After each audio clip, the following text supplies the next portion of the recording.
एक देश जिसने एक राष्ट्रपति को मार दिया, अरे रुक जा भाई, और एक अपहरण किया, उसी अमेरिका से अभी भारतीय जनता पार्टी ने कोई समझौता किया है। हम लोगों का देश मुश्किल में फंसता चला जा रहा है और ऐसी मुश्किलें होंगी जो आने वाली पीढ़ी के साथ और परेशानी पैदा करेगी। क्योंकि दुनिया में अगर हम किसी के खिलाफ बोलते हैं, मान लीजिए आज सोचिए अमेरिका में भारतीय कितने लोग रह रहे हैं, 1 करोड़ से ज्यादा भारतीय लोग अमेरिका में रह रहे हैं।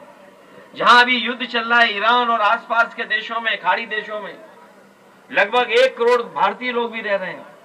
तो बताओ भारत को किसके साथ खड़ा होना पड़ेगा।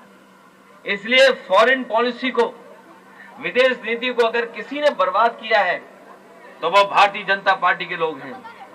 इन्होंने कारोबार, व्यापार और आर्थिक नीतियां कैसी बनाई है यही नहीं पता है। अभी तो जो लड़ाई हम लोग देख रहे हैं, जो देश मजबूत है वो मजबूती से लड़ रहा है, और हमारे देश के साथ तो क्या संकट होगा। हमारी मिसाइल किसी देश की है, हवाई जहाज किसी देश का है, रडार किसी देश का है। तो बताओ हम लोग करेंगे क्या अगर कभी लड़ाई में फंस गए तो। जो हमारी विदेश नीति या हमारी जो अर्थव्यवस्था है या जो व्यापार हम लोग बढ़ा रहे हैं, जब अखबार पढ़ते होंगे तो देखते होंगे कि हमने फ्रांस से हवाई जहाज खरीद लिए हैं, इजराइल से ये खरीद लिया है, अमेरिका से ये खरीद लिया है, रशिया से ये खरीद लिया है। बताओ अगर हम दुनिया के दूसरे देशों से दूसरी चीज खरीदेंगे तो कभी लड़ाई हुई, वॉर हुआ तो बताओ तालमेल कैसे बैठाएंगे हम लोग। और याद रखना मजबूत के साथ सब खड़े दिखाई देते हैं और बुरे वक्त पर कोई किसी के साथ खड़ा दिखाई नहीं देता है।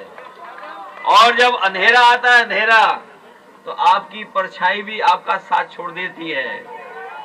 इसलिए ये जो विदेश नीति जुगाड़ की बन रही है, जुगाड़ की विदेश नीति, और जो डिफेंस को हम मजबूत कर रहे हैं, ये जुगाड़ से हम लोग डिफेंस कर रहे हैं, शायद इससे हम लोग दुनिया के सामने उतने मजबूत दिखाई नहीं देंगे जितना हम अपने देश में हर चीज बनाए तब मजबूत दिखाई देगा।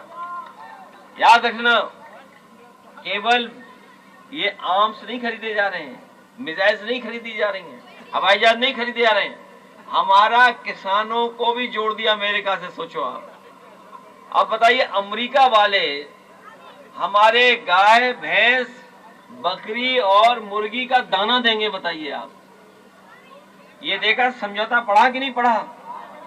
समझौते में ये तय हुआ है कि अमेरिका आपके जानवरों का फीड देगा। तो बताओ बरसीम भी क्या वहीं से आएगी, घास सोचिए वहां से, या क्या चीज आएगी। और फिर इधर भारत सरकार ने बहुत प्रचार किया था, मिलेट्स के बाजरा खाइए, जौ खाइए, मक्का खाइए। अमेरिका को पता लग गया और अमेरिका ने समझौता करके सब कुछ भेजने का इंतजाम कर दिया। बोले जाइए हम भेज रहे हैं आपके लिए। और फिर जो तेल है, सरसों के तेल से खाना अच्छा बनता है। कई लोग घी पता नहीं कौन सा बेच रहे हैं, हमें नहीं पता इस बात की। दूध दही कितना बिक रहा पता ही नहीं है। इसलिए मैं आपसे कहना चाहता हूं कि नई अर्थव्यवस्था जो अमेरिका से हमारी जोड़ दी है, इसमें हमें अपने आप को मजबूत करना पड़ेगा।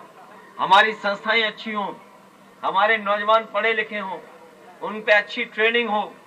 और अगर अच्छी ट्रेनिंग नहीं होगी तो पता है क्या करना पड़ेगा, एक मोटरसाइकिल और स्विगी से सामान इधर उधर भेजना पड़ेगा, या अमेजोन के सामान इधर उधर भेजना पड़ेगा।